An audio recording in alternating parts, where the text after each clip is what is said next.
नमस्कार साथियों, स्वागत है आपका हमारे कंसेप्ट बूस्टर सीरीज में। आप बने रहिए हमारे विजन आर्ट्स पटना के यूट्यूब चैनल पे। चलिए, पहला सवाल आपके स्क्रीन पे बोला जा रहा है, पायरोहेलियोमीटर यूज टू मेजर। पायरोहेलियोमीटर हम किसके लिए मेजर करते हैं? ठीक है, तो पहला सन स्पॉट, ये गलत हो जाएगा। सन स्पॉट के लिए हम लोग नहीं यूज करते हैं। सोलर रेडिएशन, तो इसी के लिए हम यूज करते हैं पायरोहेलियोमीटर। एक और इंस्ट्रूमेंट है पायरेनेमोमीटर। पायरेनेमोमीटर मोमीटर, इससे भी हम यूज करते हैं ये सोलर रेडिएशन मेजरमेंट के लिए। ठीक है, तो दो आ गया हमारे पास, एक है पायरोहेलियोमीटर और दूसरा है पायरेनेमोमीटर। दोनों से हम सोलर रेडिएशन का मेजरमेंट करते हैं। चलिए अगला सवाल, which of the following pair is not correctly match. इसमें से कौन सही मैचिंग नहीं है, उसको हमको फाइंड आउट करना है। चलिए, ओडोमीटर, ओडोमीटर है तो odometer measuring instrument for distance cover by motor vehicle.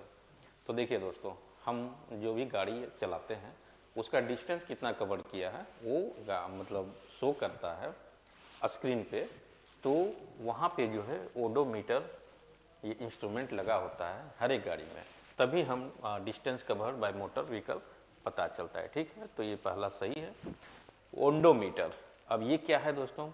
ओंडोमीटर measuring frequency of electromagnetic wave, ये भी सही है। इलेक्ट्रोमैग्नेटिक वेव क्या होते हैं? There are 7 electromagnetic wave, radio, micro, infrared, visible, ultraviolet, x ray और गामा। ये सातों इलेक्ट्रोमैग्नेटिक वेव है हमारे। अदरवाइज इसके बाद कोई भी इलेक्ट्रोमैग्नेटिक वेव नहीं है। तो चलिए इलेक्ट्रोमैग्नेटिक वेव का फ्रीक्वेंसी जो है किससे फाइंड आउट करते हैं हम लोग? ओंडोमीटर। ठीक है, अब देखिए ऑडियोमीटर है, इससे क्या करते हैं? ये तो जाहिर सी बात है, ऑडियोमीटर यानी कि साउंड से रिलेटेड होगा। तो device for measuring sound intensity, एकदम सही है। साउंड का इंटेंसिटी ऑडियोमीटर से मेजर करते हैं। 1 2 3, ये तीनों सही है। चलिए, 4 में क्या है? अमीटर। अमीटर के बारे में क्या दिया गया है? Measuring instrument for electric power. तो पावर का मेजरमेंट नहीं करता है, ये इलेक्ट्रिक करंट का मेजरमेंट करता है। ठीक है, यहाँ पे अगर इलेक्ट्रिक करंट रहता तो मेरा सही हो जाता, लेकिन यहाँ पावर दिया हुआ है तो ये गलत है। ठीक है, लेकिन electric current, ammeter electric current का मेजरमेंट करता है। चलिए अगला सवाल, which of the following device the humidity in air, यानी कि आपके एयर में कितना ह्यूमिडिटी है, ये किस डिवाइस से हमको पता चलता है? ठीक है, पहला ऑप्शन थर्मोस्टेट, दूसरा है पायरोमीटर, तीसरा हाइप्सोमीटर और डी ऑप्शन हाइग्रोमीटर। तो दोस्तों इसका सही आंसर हाइग्रोमीटर होगा। ठीक है, ये क्या करता है? Humidity in air find out करता है। ठीक है, लेकिन ये तीनों ऑप्शन, ये भी डिवाइस है, मेजरिंग डिवाइस है, किसके किसके लिए यूज होता है? तो देखिए, थर्मोस्टेट टेम्परेचर रेगुलेटिंग डिवाइस होता है, टेम्परेचर रेगुलेटिंग डिवाइस होता है। ठीक है, किसी भी सिस्टम में टेम्परेचर रेगुलेट करता है ये थर्मोस्टेट। दूसरा है पायरोमीटर, ये हाई टेम्परेचर रेंज जो होता है, हाई टेम्परेचर रेंज का मेजरमेंट करता है। ठीक है, high temperature range measurement device है, मेजरिंग डिवाइस है। ठीक है, अब देखिए दोस्तों, ये हाइप्सोमीटर क्या होता है? ये अल्टीट्यूड मतलब हाइट का मेजरमेंट करता है कि किसी भी वस्तु का कितना हाइट है। ठीक है, ये किसे हम मेजर करते हैं? ये हाइप्सोमीटर। चलिए, तो चारों ऑप्शन हम लोग सीख गए हैं। अगला सवाल देखते हैं, electroencephalogram is use to monitoring, EEG. ठीक है, किसके लिए यूज होता है? देखिए, पहला हार्ट है, दूसरा लीवर है, तीसरा पेनक्रियाज है, डी ब्रेन है। तो आप जानते हैं, आपका अगर ब्रेन में किसी प्रकार का दिक्कत होता है किसी को, ब्रेन डॉक्टर सबसे पहले क्या बोलता है? आप ईईजी करवाइए। ठीक है, उससे पता चलता है कि ब्रेन में ट्यूमर है। इंसोमानिया, मान लीजिए किसी को सोना मतलब कम नींद आ रहा है, और भी अलग तरीके बहुत सारा डिजीज माइंड से रिलेटेड जो है, ब्रेन से रिलेटेड, उसका हमको पता ईईजी से पता किया जाता है। ठीक है, ईईजी से। तो EEG use to measure brain disease. ठीक है, चलिए हार्ट के लिए आप जानते हैं ईसीजी, इलेक्ट्रोकार्डियोग्राफी, ठीक है। हार्ट से रिलेटेड कोई भी प्रॉब्लम के लिए हम लोग ईसीजी करवाते हैं, ठीक है। चलिए अगला सवाल देखते हैं। तो इसका आंसर ब्रेन हो जाएगा, डी। चलिए अगला सवाल। अब इसमें मैच ऑफ द फॉलोइंग है, ठीक है, मैच ऑफ द फॉलोइंग। अब इसमें से कौन सा किसके साथ मैचिंग होगा। अब देखिए, बोला स्टेथोस्कोप। तो डॉक्टर जानते हैं, डॉक्टर जो आला हम लोग कभी भी जाते हैं तो सबसे पहले डॉक्टर स्टेथोस्कोप का उपयोग करके हमारा हार्ट बीट का मेजरमेंट करता है, ठीक है। तो देखिए, stethoscope is use to measure heart sound, ठीक है, हार्ट साउंड। हमारा हार्ट 1 मिनट में कितना बार धड़कता है। तो देखिए 72, ठीक है। अब देखिए स्फिग्नोमैनोमीटर। तो हम जानते हैं दोस्तों, स्फिग्नोमैनोमीटर किसके लिए यूज होता है। तो ये ब्लड का प्रेशर मेजर करता है, वो डिवाइस क्या है, स्फिग्नोमैनोमीटर। तो इसका आंसर हो जाएगा आपका D. Caratometer, carat measuring gold का शुद्धता, जो प्यूरिटी होता है गोल्ड का, वो हम लोग कैरेट से मेजर करते हैं। और 24 कैरेट गोल्ड जो होता है वो शुद्ध सोना होता है, ठीक है। वैसे तो ऑर्नामेंट के रूप में जो यूज होता है वो 22 कैरेट गोल्ड ही यूज होता है, क्योंकि 24 कैरेट गोल्ड जो होता है एकदम लचीला होता है, ठीक है, इसीलिए। तो देखिए, कैरेटोमीटर से हम लोग क्या मेजर करते हैं, to check the purity of gold. अब देखिए लक्स मीटर से हम लोग यूज करते हैं to measure intensity of light. Intensity of light lux meter से मेजरमेंट होता है। तो चारों का चारों ऑप्शन मेरा मैचिंग हो गया। ए का 3 हो गया, बी का 4 हो गया, ठीक है, सी का 2 हो गया और डी का ए का 3, बी ए का 4, बी का 3, सी का 2 और ये मेरा ऑप्शन राइट हो गया। चलिए अगला सवाल में देखते हैं। हाँ, ये भी है आपका मैच ऑफ द फॉलोइंग, ठीक है। तो देखिए इसमें से कौन किसके साथ मैच होगा। देखिए फेदोमीटर, तो जानते हैं ये सीयू का जो डेप्थ मेजर करते हैं वो फेदोमीटर डिवाइस से मेजर करते हैं। चलिए depth of the sea, fathometer, ठीक है। बैरोमीटर एटमॉस्फेरिक प्रेशर का मेजरमेंट करता है, barometer use to atmospheric pressure. Hygrometer अभी हम लोग पहले देख चुके हैं, मेजर द एटमॉस्फेरिक ह्यूमिडिटी, ये हाइग्रोमीटर से मेजर करते हैं। अल्टीमीटर, ये दोस्तों अल्टी मतलब हाइट, एल्टीट्यूड मीन हाइट होता है, तो एल्टीमीटर से हम लोग हाइट का मेजरमेंट करते हैं, ठीक। देखिए तो इसका मैच में दिखाई कौन सा सही है। ए का 4, बी का 1, ए का 4, बी का 1, ठीक है। तो बी ऑप्शन इज राइट। चलिए अगला सवाल में आते हैं हम लोग। ये भी मेरा मैच ऑफ फॉलोइंग है। देखिए किसको कौन किसके साथ मैचिंग होगा। Anemometer, seismograph, barograph and hygrometer. इसमें से दो तो हम पहले भी डिस्कस कर चुके हैं। तो देखिए हाइग्रोमीटर ये किसके लिए होता है, ह्यूमिडिटी इन एयर, ठीक है, अभी पहले देखे। बैरोमीटर भी हम लोग देख चुके हैं, ये एटमॉस्फेरिक प्रेशर का मेजरमेंट करता है। सिस्मोग्राफ अर्थक्वेक का इंटेंसिटी कितना है वो मेजर करता है, यानी कि अर्थक्वेक जो होता है उसमें क्या इंटेंसिटी है, कितना इंटेंसिटी का अर्थक्वेक हुआ है, ठीक है, वो मेजर करता है सिस्मोग्राफ, ठीक है। तो इसका मतलब ये हो गया। अब देखिए anemometer, anemometer is use to measuring आपका वेलोसिटी ऑफ विंड, मतलब विंड का वेलोसिटी कितना है वो मेजरिंग डिवाइस है मेरा एनीमोमीटर। तो चलिए चारों का चारों मेरा ऑप्शन मैच हो गया, ठीक है। देखिए कौन सा सही होगा, ए का 3, बी का 1, ठीक है, सी का 2 और डी का 4। तो डी ऑप्शन इज राइट।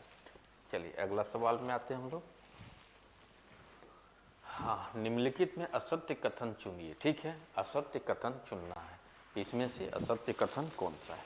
तो देखिए अस्टेरेडियन दिया गया है और एक अस्टेरेडियन एक मूल मात्रक है, ठीक है।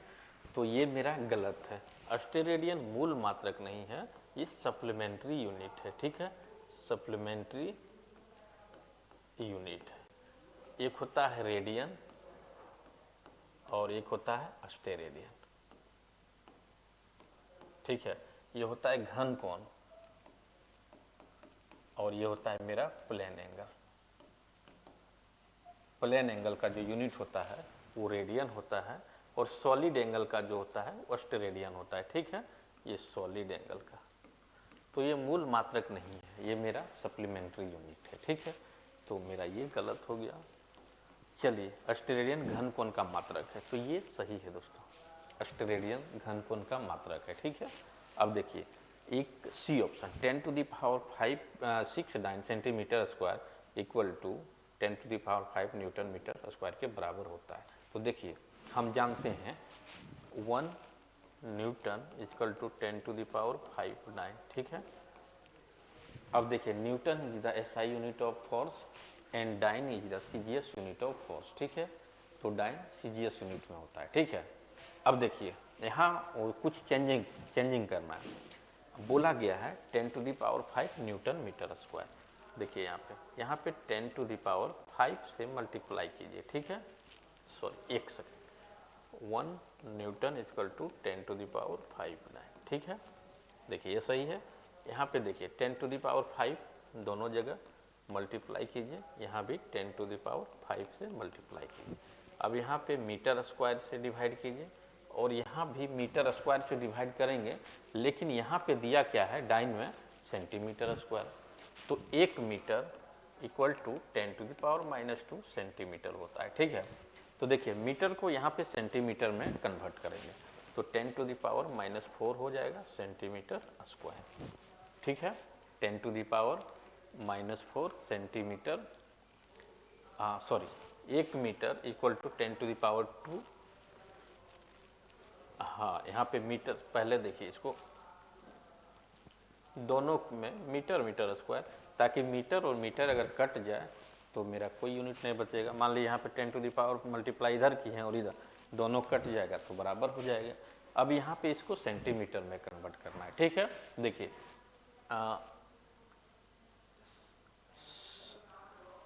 1 मीटर इक्वल टू 100 सेंटीमीटर। अब इसको मीटर को सेंटीमीटर में कन्वर्ट कीजिए तो यहाँ पे डायरेक्ट हो जाएगा 10⁻⁴ सेंटीमीटर स्क्वायर। ठीक है, 10⁻⁴ से यहाँ पे 10 हो गया, यानी कि 10⁵ newton metre square equal to 10⁵ into 10⁻6 9 centimetre square. ठीक है, तो ये मेरा आंसर सही है। ठीक है, आंसर मेरा सही है। ठीक है, इसमें कुछ चेंजेज करना था, चेंजेज कुछ नहीं, 1 न्यूटन इक्वल टू 10⁵ डाइन जानते हैं। ठीक है, अब यहाँ पे 10⁵ यहाँ से गुना कीजिए और यहाँ भी गुना कीजिए और नीचे में मीटर कीजिए और मीटर कीजिए, इससे कोई फर्क नहीं पड़ता है क्योंकि मीटर से मीटर कट जाएगा और 10⁵ से 10⁵ कट। अब यहाँ पे हमको अब जहाँ पे डाइन है वहाँ पे सेंटीमीटर स्क्वायर करना है, इसका मतलब 1 मीटर इक्वल टू 100 सेंटीमीटर के बराबर होता है, तो वही किए हैं। 1 मीटर इक्वल टू 100 सेंटीमीटर, तो यहाँ पे स्क्वायर में है तो 100 को स्क्वायर कर देंगे, नीचे 10⁻⁴ हो जाएगा सेंटीमीटर स्क्वायर। ठीक है, अब 10⁻⁴ से यहाँ पे कट जाएगा, 10⁻⁵ में एक बचेगा 10 और 10⁵ इंटू 10⁻6 हो गया। ठीक है, अब देखिए न्यूटन किलोग्राम त्वरण का एसआई हो, तो जानते हैं दोस्तों F बराबर m इंटू ए होता है। ठीक है, एक्सेलरेशन बराबर क्या हो जाए F/m, फोर्स का जानते हैं न्यूटन और मास का क्या होता है किलोग्राम। तो ठीक है, एक्सेलरेशन यानी कि त्वरण का यूनिट जो होता है न्यूटन किलोग्राम होता है, तो इसका आंसर ये हो जाएगा क्योंकि ये इसमें गलत है, बाकी तीनों सही है। अगला, चलिए निम्न कथनों पर विचार कीजिए। 1 कैरेट में 200 मिलीग्राम होता है। ठीक है, अब सही है कि गलत? एकदम सही है, 1 कैरेट 200 मिलीग्राम के बराबर होता है। ठीक है, 1 डे इक्वल टू 86,480 सेकेंड होता है। नहीं, ये तो आप फाइंड आउट भी कर सकते हैं, लेकिन 86,400 सेकेंड होता है, 80 सेकेंड नहीं होता है। ठीक है, तो इसका मतलब ये भी मेरा गलत है। चलिए, 1 लीटर में इतना मीटर होता है, तो जानते हैं 1 litre equal to 10 to the power 3 centimetre cube, ठीक है। ये 1 litre equal to 10 to the power 3 centimetre cube होता है। अब देखिए यहाँ पे मीटर में दे दिया, यानी कि 1 मीटर इक्वल टू 100 सेंटीमीटर जानते हैं, ठीक है। 1 मीटर इक्वल टू 100 सेंटीमीटर जानते हैं। अब इसको मीटर में कन्वर्ट करना है सेंटीमीटर को, तो 1 centimetre equal to 10 to the power -2 metre हो जाएगा 1 सेंटीमीटर। अब यहाँ पे चेंज कीजिए, 1 litre equal to 10 to the power 3 into 10 to the power -2 का होल क्यूब, यानी कि मीटर क्यूब, ठीक है। 10 to the power 3 into 10 to the power -6 metre cube. Convert कीजिए, -6 है और +3 है, यानी कि ऐड हो जाएगा तो 10 to the power -3 metre cube equal to 1 litre. देखिए सही है, ये मेरा सही है। 1 quintal equal to 10 to the power 5 gram. इसका मतलब आप जानते हैं 1 क्विंटल इक्वल टू 100 kg होता है, ठीक है। 1 क्विंटल इक्वल टू 100 kg होता है, और 1 kg इक्वल टू 1000 ग्राम होता है, ठीक है। 1000 ग्राम होता है, तो आप कन्वर्ट कीजिए 100 इंटू 1000 और kg को ग्राम में कन्वर्ट कीजिए, तो 10 टू द पावर 3 हो गया इंटू 10 टू द पावर 2, तो 10 टू द पावर 5 ग्राम। ये भी सही है, यानी कि 3 और 4 आर सही, दोनों सही हो। तो इसमें से कौन सा सही है? 3 और 4, 1 और 2 रॉन्ग है, ठीक है। तो देखिए कौन सा ऑप्शन सही होगा, 3 और 4 मेरा राइट है, लेकिन यहाँ पे कोई नहीं दिया है, ठीक है। अगर यहाँ पे 3 हो जाता तो ये मेरा सही था। चलिए हम 3 कर दिए हैं, अब ये ऑप्शन आप सही कर सकते हैं। अगला सवाल देखिए।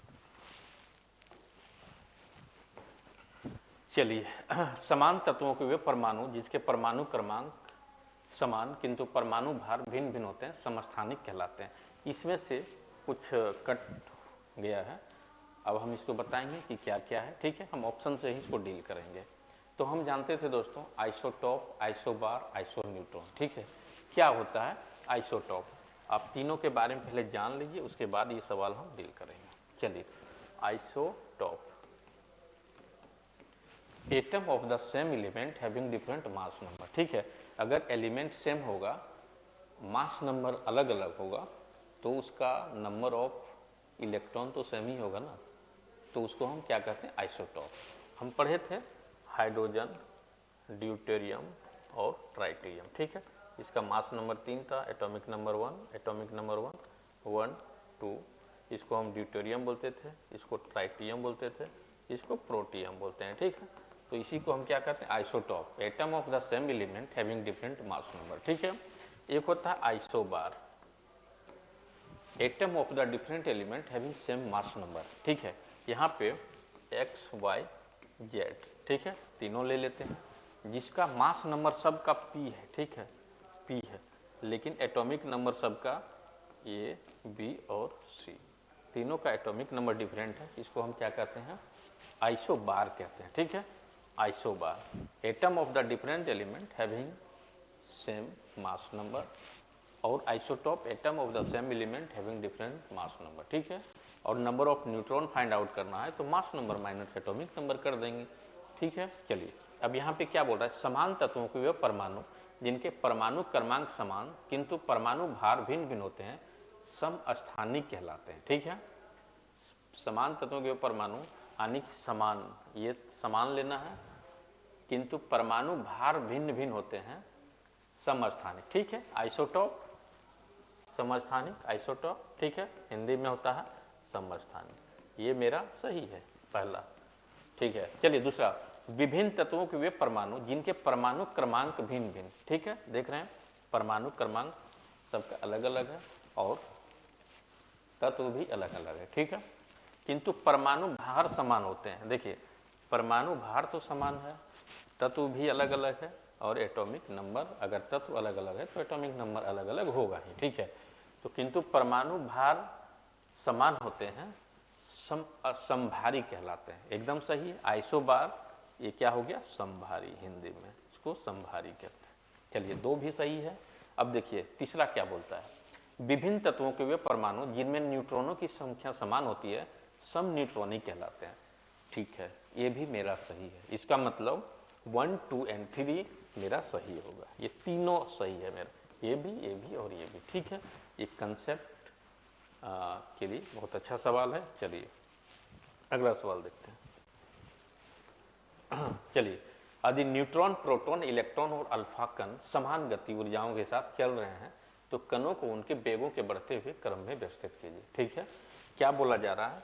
Electron, proton, neutron and alpha कण। ठीक है, तो बोल रहा है कि समान एनर्जी के साथ चल रहे हैं, तो जाहिर सी बात है जिसका मास नंबर ज़्यादा होगा उसका वेलोसिटी कम होगा। ठीक है, बोला जा रहा है electron equal to proton equal to neutron, ठीक है, इक्वल टू अल्फा पार्टिकल, सबका एनर्जी सेम है। ठीक है, एनर्जी बराबर क्या होता है? Half m into v square.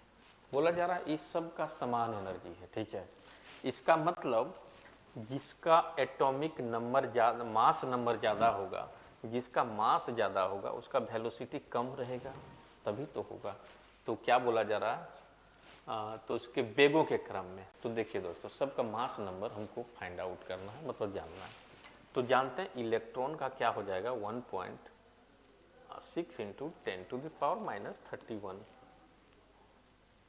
kg। ठीक है, मास होता है इलेक्ट्रॉन का। प्रोटॉन इक्वल टू न्यूट्रॉन, ये लगभग होता है ये होता है 9.1 होता है। ठीक है, mass of electron 9.1 into 10⁻⁻31। Proton और न्यूट्रॉन का लगभग समान होता है 1.6 इंटू 10⁻27 kg के आसपास होता है। ठीक है, अब देखिए अल्फा का मास जो होता है 1.6 इंटू 10⁻24 kg के आसपास होता है, यानी कि सबसे ज़्यादा मास जो है अल्फा का हो गया। ठीक है, तो इसका वेलोसिटी सबसे कम होगा, तब ना काइनेटिक एनर्जी सबका इक्वल होना चाहिए। तो जिसका मास ज़्यादा होगा उसका वेलोसिटी कम भी रहेगा, तो एनर्जी उसका इक्वल, मतलब इसका। तो देखिए यहाँ पे अल्फा कण का मास सबसे ज़्यादा है, यानी कि इसका वेलोसिटी सबसे कम होते हुए भी एनर्जी बराबर कर लेगा। ठीक है, अब देखिए यहाँ पे तो इलेक्ट्रॉन का मास सबसे कम है, इसका मतलब इलेक्ट्रॉन का वेलोसिटी सबसे ज़्यादा होगा। ठीक है, इलेक्ट्रॉन का मास सबसे कम है, इसका मतलब इलेक्ट्रॉन का वेलोसिटी सबसे ज़्यादा होना चाहिए, तब काइनेटिक एनर्जी इक्वल होगा। ठीक है, अब देखिए इलेक्ट्रॉन का मास सबसे कम है, तो देखिए वेलोसिटी सबसे ज़्यादा इलेक्ट्रॉन का होना चाहिए। उसके बाद प्रोटॉन एंड न्यूट्रॉन का लगभग सेम होता है। ठीक है, मास नंबर, लेकिन प्रोटॉन का थोड़ा सा कम होता है न्यूट्रॉन से, इसीलिए इसका वेलोसिटी ज़्यादा होगा, तभी तो। ठीक है, तभी तो इक्वल होगा, थोड़ा बहुत का अंतर है। लेकिन अल्फा कण का मास सबसे बड़ा है, इसका मतलब इसका वेलोसिटी सबसे कम होना चाहिए, तो ये मेरा सही है। ठीक है, चलिए अगला सवाल देखते हैं हम लोग। अधिक कैल्शियम का परमाणु क्रमांक 20 है। ठीक है, कैल्शियम का परमाणु क्रमांक 20 है और इसके द्रव्यमान संख्या 40 है। कैल्शियम का 20 और ये परमाणु संख्या 40 है, तो कौन सा कैल्शियम का समभारी है? ठीक है, बोला जा रहा है इसमें से समभारी कैल्शियम का कौन सा है? समभारी जिसका मास नंबर इक्वल हो। ठीक है, समभारी वही होता है जिसका मास नंबर इक्वल हो, यानी कि इसमें देखना है कि मास नंबर किसका ही 40 के बराबर। 20 प्रोटॉन और 18 न्यूट्रॉन, तो मास नंबर क्या होता है? प्रोटॉन प्लस न्यूट्रॉन, तो ये 20 और 18 38 हो गया, यानी कि ये नहीं है। 18 प्लस 19 ये 37 हो गया, प्रोटॉन प्लस न्यूट्रॉन, ये भी सही नहीं है। 20 प्लस 19 यानी कि 39 हो गया, ये भी सही नहीं है। ठीक है, अब देखिए 18 प्लस 22 यानी कि प्रोटॉन 18 और न्यूट्रॉन 22 है, यानी कि 18 प्लस 22 40 के बराबर है, ये मेरा सही है। ठीक है, तो बोला जा रहा है किसका कैल्शियम के समभारी परमाणु के बराबर हो, तो डी ऑप्शन सही है। चलिए अगला सवाल में देखते हैं। चलिए इसमें क्या करना है? मैच ऑफ द फॉलोइंग है, इसको मैचिंग करना है। चलिए Goldstein, Chadwick, J Thomson and John Dalton. ठीक है, तो हम जानते हैं गोल्डस्टीन, चैडविक चैडविक के बारे में तो जानते हैं, न्यूट्रॉन की खोज किया था चैडविक ने, ठीक है। जे थॉमसन ने इलेक्ट्रॉन का खोज किया है, ठीक है। जॉन डाल्टन परमाणु सिद्धांत दिए हैं, डाल्टन्स लॉ ऑफ परमाणु, ठीक है। अब देखिए एक गोल्डस्टीन तो कैनाल रे के बारे में बताया है, कैनाल रे, ठीक है। और प्रोटॉन जो है, प्रोटॉन की खोज किसने किया है बताइए, कमेंट बॉक्स में बताइएगा, हु डिस्कवर्ड प्रोटॉन, ठीक है। यहाँ पे देखिए दोस्तों, गोल्डस्टीन ने कैनाल रे का खोज किया है, तो इसमें से मैचिंग अगर किया जाए तो कोई भी मैचिंग सही नहीं है, ठीक है। बी का 3 देखिए तो बी का 3, सी का 4, सी का 4, डी का 2, ये तीनों तो मेरा सही है, लेकिन ए का 1 गोल्डस्टीन ये गलत है, ए का 1 कभी नहीं हो सकता है, परमाणु डी का 1 होगा, डी का 1 सॉरी, बी का 4 नहीं, सब का सब मतलब ये आप समझ रहे हैं ना, चैडविक न्यूट्रॉन की खोज है, J Thomson electron, John Dalton परमाणु, आप प्रोटॉन की खोज किए हैं, हम बता देते हैं आपको, रदरफोर्ड, ठीक है, रदरफोर्ड डिस्कवर्ड प्रोटॉन। तो बाकी आप समझ गए होंगे। हाँ, थोड़ा सा यहाँ पे मिसकंसेप्शन है, मतलब इस तरीके से नहीं है, कोई भी ऑप्शन मैच नहीं कर रहा है। बाकी समझ लें, गोल्डस्टीन कैनाल रे, Chadwick neutron, J Thomson electron, John Dalton परमाणु सिद्धांत और प्रोटॉन की खोज रदरफोर्ड ने की है। चलिए अगला सवाल देखते हैं। हाँ, ये निम्नलिखित कथनों में से समस्थानिक तथा समभारी के संबंध में सही कौन सा है, ठीक है। आइसोटॉप और आइसोबार के बारे में बताया जा रहा है, ठीक है। तो समस्थानिक क्या होते हैं, समस्थानिक में द्रव्यमान संख्या समान होते हैं, ठीक है। आइसोटॉप,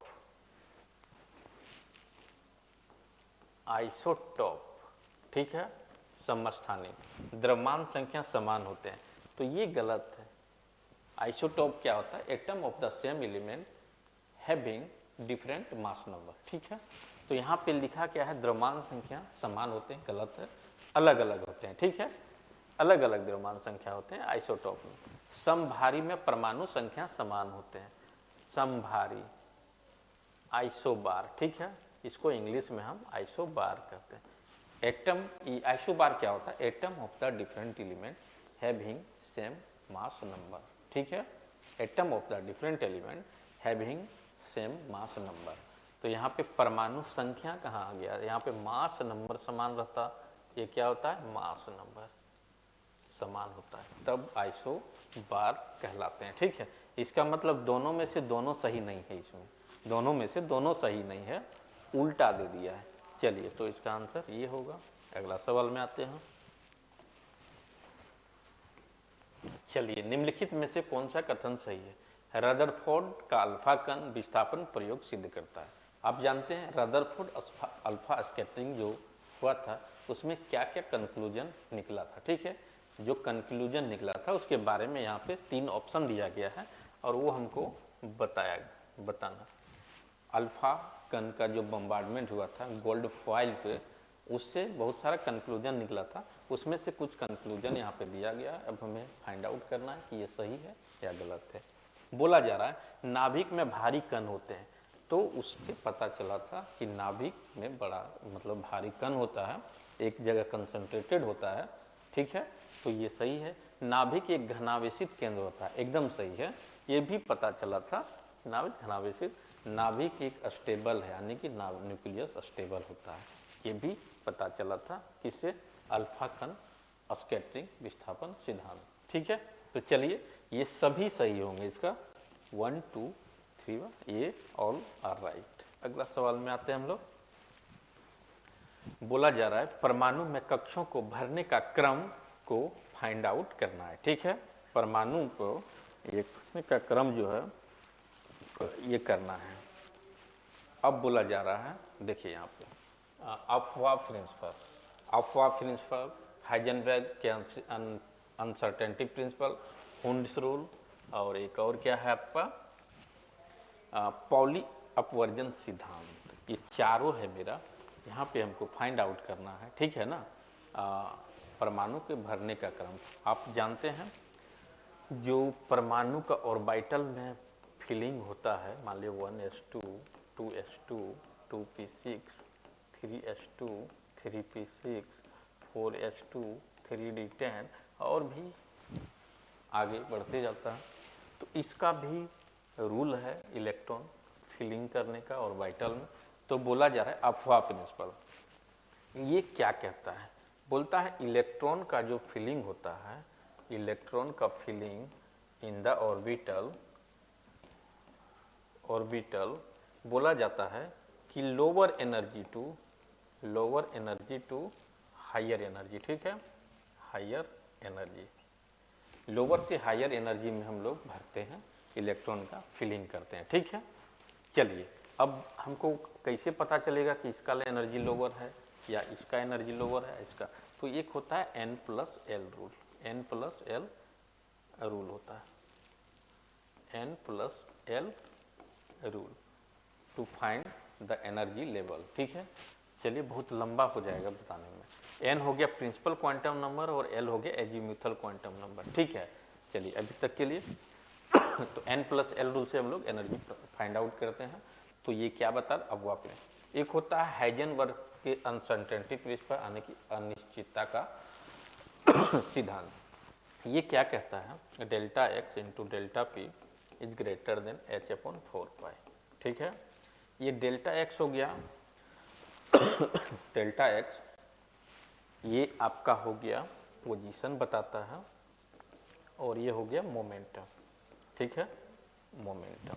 तो delta x into delta p equal greater equal to h/4π।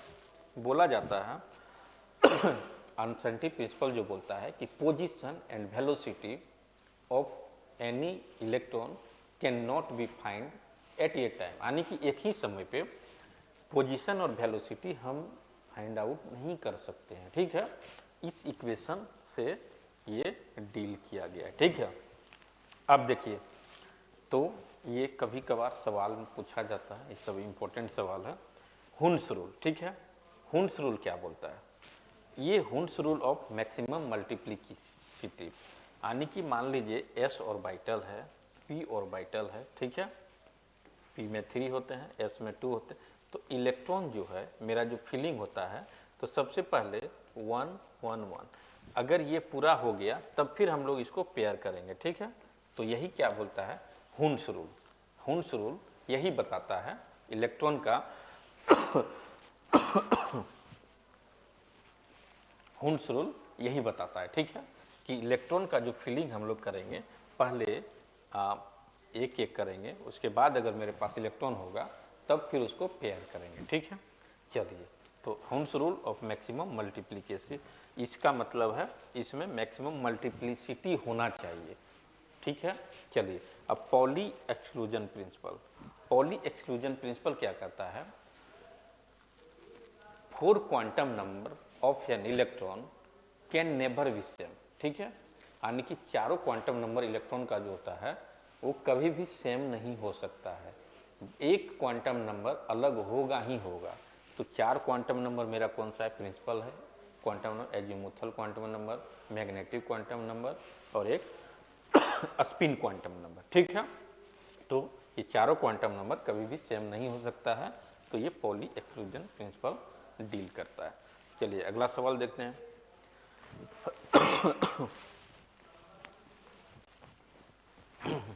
उच्च भेदन क्षमता का विकिरण कौन सा है? इसका मतलब हमको बताना है कि इसमें से सबसे ज्यादा भेदन क्षमता किसका है। ठीक है, बोला है अवरक्त किरणें, पराबैंगनी किरणें, गामा किरणें और एक्सरे। तो देखिए ये सभी इलेक्ट्रोमैग्नेटिक वेव हैं। ठीक है, अब हमको जानना पड़ेगा इलेक्ट्रोमैग्नेटिक वेव में सबसे ज़्यादा भेदन क्षमता किसका है। तो देखिए एक सीरीज है, radio, micro, infra, visible, radio, micro, infrared, visible, ultraviolet, x ray और ये गामा है। तो 7 गो हो गया मेरा, 1 2 3 4 5 6 7। Radio, micro, infrared, visible, ultraviolet, x ray और गामा, ये 7 इलेक्ट्रोमैग्नेटिक। जब हम इधर से इधर आएंगे तो मेरा लेमडा क्या होता है, लेमडा डिक्रीज करता है, ठीक है, लेमडा डिक्रीज, यानी कि वेवलेंथ मेरा डिक्रीज करता है। हम जानते हैं energy of electromagnet H C upon lambda, वहाँ पे एच भी मेरा कांस्टेंट है और सी स्पीड ऑफ लाइट है जिसका वेलोसिटी कितना होता है 3×10⁸ मीटर पर सेकेंड। एच प्लैंक्स कांस्टेंट है, इसका 6.64 इंटू 10⁻⁻34 होता है, ठीक है, ये प्लैंक्स कांस्टेंट का वैल्यू। तो देखिए एनर्जी, मान लीजिए जितना लेमड़ा ज़्यादा होगा जिसका, उसका एनर्जी उतना ही कम होगा, उतना ही भेदन क्षमता कम होगा, ठीक है। तो अगर लेमड़ा वेवलेंथ इधर से इधर डिक्रीज कर रहा है, यानी कि इधर से इधर मेरा भेदन क्षमता यानी कि एनर्जी इंक्रीज कर दे, क्योंकि एनर्जी इन्वर्सली प्रोपोर्शनल होता है लेमड़ा का। तो जितना कम लेमड़ा होगा उतना ज़्यादा एनर्जी होगा उसके पास, और जितना ज़्यादा लेमड़ा होगा उसका एनर्जी उतना कम होगा। अगर एनर्जी का बात किया जाए तो रेडियो वेव का सबसे कम एनर्जी होगा और गामा रे का सबसे ज़्यादा एनर्जी होगा, ठीक है। तो इसमें से सबसे ज़्यादा भेदन क्षमता किसका हो जाएगा, तो गामा रे, ठीक है, गामा रे। गामा रे से थोड़ा सा कम किसका होगा, एक्सरे का होगा। इस तरीके से हम लोग with the help of radio magnetic wave, electromagnetic wave हम फाइंड आउट कर सकते हैं। चलिए अगला सवाल में हम अल्फा कण के दो घन आवेश होते हैं, इसका द्रव्यमान लगभग बराबर होता है, ठीक है। बोला जा रहा है अल्फा कण के दो घन आवेश होते हैं, इसका द्रव्यमान लगभग बराबर। अल्फा, अल्फा हीलियम के बराबर होता है, ठीक है, अल्फा हीलियम, हीलियम का मास नंबर, एटॉमिक नंबर 2 और मास नंबर 4 होता है, ठीक है। चलिए तो हीलियम के एक परमाणु के नाभिक, 2 प्रोटॉन और 2 न्यूट्रॉन के द्रव्यमान के योग और 2 पॉजिट्रॉन और 2 न्यूट्रॉन, तो इसमें फाइंड आउट करना लगभग। तो हीलियम के एक परमाणु के नाभिक के बराबर हम कह सकते हैं किसका, तो अल्फा कण के 2 घन आवेश होते हैं, तो हीलियम के एक परमाणु के नाभिक के बराबर हम कह सकते हैं, ठीक है, समझे। तो अगर पूछा, एग्जाम में पूछा भी जाता है कि अल्फा कण इज इक्वल टू, तो वहाँ हीलियम न्यूक्लियाई आप सही होगा, ठीक है। चलिए अगला सवाल देखते हैं। चलिए रेडियो एक्टिविटी मापी जाती है किसके द्वारा, तो गाइगर काउंटर से, दूसरा है हाइग्रोमीटर, तीसरा है सिस्मोमीटर और डी है अमीटर। तो हम जानते हैं अमीटर से इलेक्ट्रिक करंट मेजर करते हैं, इलेक्ट्रिक करंट, ठीक है। सिस्मोमीटर से हम क्या करते हैं, सिस्मोमीटर से हम किस चीज़ का मेजरमेंट करते हैं, इसके पहले डिस्कस किए हैं। हाइग्रोमीटर से क्या चीज़ का करते हैं, और आपका गाइगर काउंटर, तो ये मेरा सही आंसर हो जाएगा इसका, ठीक है। गाइगर काउंटर से हम लोग ये करते हैं, ठीक है। तो हाइग्रोमीटर हो गया, ये सिस्मोग्राफ। अमीटर, अमीटर से इलेक्ट्रिक करंट मेजर करते हैं। हाइड्रोमीटर से क्या करते हैं, हाइड्रोमीटर से क्या करते हैं, ये हाइड्रोमीटर है और एक होता है हाइग्रोमीटर। तो हाइग्रोमीटर से हम मेजर करते हैं एटमॉस्फेयर में ह्यूमिडिटी, ठीक है। और ये हाइड्रोमीटर से क्या करते हैं, तो ई हम लोग करते हैं वाटर से रिलेटेड है, आप देखिएगा और कमेंट बॉक्स में आंसर दीजिएगा। सिस्मोग्राफ से क्या करते हैं, तो सिस्मोग्राफ से हम लोग अर्थक्वेक का मेजरमेंट करते हैं, ठीक है। चलिए अगला सवाल देखते हैं। चलिए एक बहुत इम्पोर्टेंट सवाल है जिसको क्या करना है, हमको क्रम में व्यवस्थित करना है, ठीक है, इसको क्रम में व्यवस्थित करना है। बोला जा रहा है वंश, गण, जाति, प्रभाग, कुल, जगत, ये 7 हमको दिया गया है, ठीक है। अब इसको क्रम में सर, ये थोड़ा सा ट्रिकली है, तो एक कंसेप्ट के साथ हम आपको बताना चाहते हैं। चलिए देखिए, याद रखिएगा SP, DC, SP, ये थोड़ा याद रखिएगा, याद करने के लिए हम SP, DC, order, family, gene और किंग। देखिए यहाँ पे K से हो गया किंगडम, ठीक है, G से हो गया जीन, ठीक है, F से हो गया फैमिली, O से हो गया ऑर्डर, C से हो गया क्लास, D से हो गया डिवीजन, ठीक है, SP से हो गया स्पेसी, स्पेसी। ठीक है। अब देखिए जीन हिंदी भी जान लीजिए। जीन का मतलब होता है वंश, फैमिली का मतलब होता है कुल, ऑर्डर का मतलब होता है गण, क्लास का मतलब होता है वर्ग, ठीक है। डिवीजन का मतलब होता है प्रभाग हिंदी में, स्पेसीज का मतलब होता है जाति, ठीक है। और ये किंगडम का मतलब होता है आपका जगत। तो देखिए दोस्तों, ये ट्रिक हम बनाए हैं। एसपीडीसी वर्डर जो होता है, एसपीडीसी का वर्डर फैमिली को भी मानना पड़ता है, जीन को भी मानना होता है और किंग को भी मानना पड़ता है, ठीक है। एसपीडीसी वर्डर फैमिली जीन एंड किंग। तो बस यही हो गया मेरा। स्पेसीज हो गया, सबसे बड़ा हो गया जाति, ठीक है। उसके बाद हो गया प्रभाग, ठीक है। उसके बाद हो गया वर्ग हो गया, फिर आप मान सकते हैं गण हो गया, ठीक है। फिर हो गया कुल, और उसके बाद वंश, और सबसे छोटा हो गया जाति सबसे। तो ये मेरा सही, हाँ ये मेरा सही है, ठीक है। ये बोला जा रहा है पदानुक्रम में व्यवस्थित कीजिए। तो देखिए जाति सबसे बड़ा है, जाति किस में है? 3 में। देखिए सबसे बड़ा 3। तो दोस्तों ये मतलब ऑप्शन मिसमैच है, यानी कि इसमें से कोई भी आंसर सही नहीं है। इसका सही आंसर कौन सा हो जाएगा? तो देखिए 3, ठीक है। 3, उसके बाद हो गया डिवीजन, प्रभाग किसमें है? 3 के बाद 4 हो गया। उसके बाद हो गया वर्ग, वर्ग किसमें है? 7। वर्ग के बाद गण हो गया, गण 2, ठीक है। उसके बाद कुल, कुल 5 में है, ठीक है।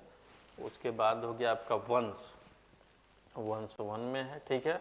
और उसके बाद जाति, जाति 3 में है, यानी कि जाति नहीं, किंगडम, किंगडम, ठीक है। 3, 4, 7, 2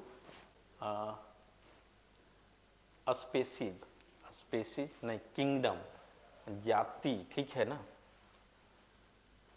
किंगडम मीन्स होता है नहीं, जगत हो गया, ठीक है। किंगडम मीन्स होता है जगत। चलिए ये जगत, तो सबसे बड़ा जाति है और सबसे लास्ट जगत है। तो जगत इसमें कौन सा है? यानी कि 6, सॉरी, हाँ 6, यानी कि 3, 4, 7, 2, 5, 6, ये मेरा राइट ऑप्शन है, ठीक है। तो इसमें कोई भी मैचिंग नहीं है, इसलिए आप समझ गए होंगे। चलिए अगला सवाल देखते हैं। माइकोप्लाज्मा एवं मिथेनोजोन बैक्टीरिया में निम्न में से क्या समानता है? ठीक है। कोशिका भित्ति की उपस्थिति। तो देखिए इसमें से अगर आप मानेंगे तो कोशिका भित्ति इसमें पाया जाता है और इसमें नहीं पाया जाता है, ठीक है। तो दोनों का तो एक क्या समानता है? तो पहला तो गलत हो गया। या वायवीय श्वसन की उपस्थिति, तो दोनों ही अवायवीय श्वसन करता है, ठीक है, ये सही है। यानी कि in the absence of oxygen दोनों शोषण करता है, ठीक है। पोषण की विधि दोनों का अलग अलग है। कसा भी खाएं, इसको गॉल्जी काय कहते हैं, गोल्जी कॉय। तो ये कसा भी काय की उपस्थिति ये भी नहीं होता है दोस्तों। इसका मतलब इसका आंसर बी राइट है, बाकी तीनों गलत है, ठीक है। चलिए अगला सवाल बोला जा रहा है मिथेनोजोन जीवाणु का उपयोग गोबर से बायोगैस बनाने में किया जाता है, ठीक है। बोला जा रहा है इसमें ये एसर्शन और रीजन का कथन है, यानी कि ये सही कारण। तो देखिए मिथेनोजोन जीवाणु का उपयोग गोबर से बायोगैस बनाने में किया जाता है, ये सही है, ठीक है। मिथेनोजोन जीवाणु का उपयोग गोबर गैस से ये क्या बोलते हैं इसको, बायोगैस बनाने में उपयोग किया जाता है। रीजन देखिए यह आरबी बैक्टीरिया वायवीय परिस्थिति में मीथेन गैस उत्पन्न करते हैं, इसमें सही है, लेकिन यहाँ पे वायवीय नहीं होगा, या वायवीय होगा, या वायवीय, ठीक है। अब्सेंस ऑफ ऑक्सीजन, ठीक है, ये करता है।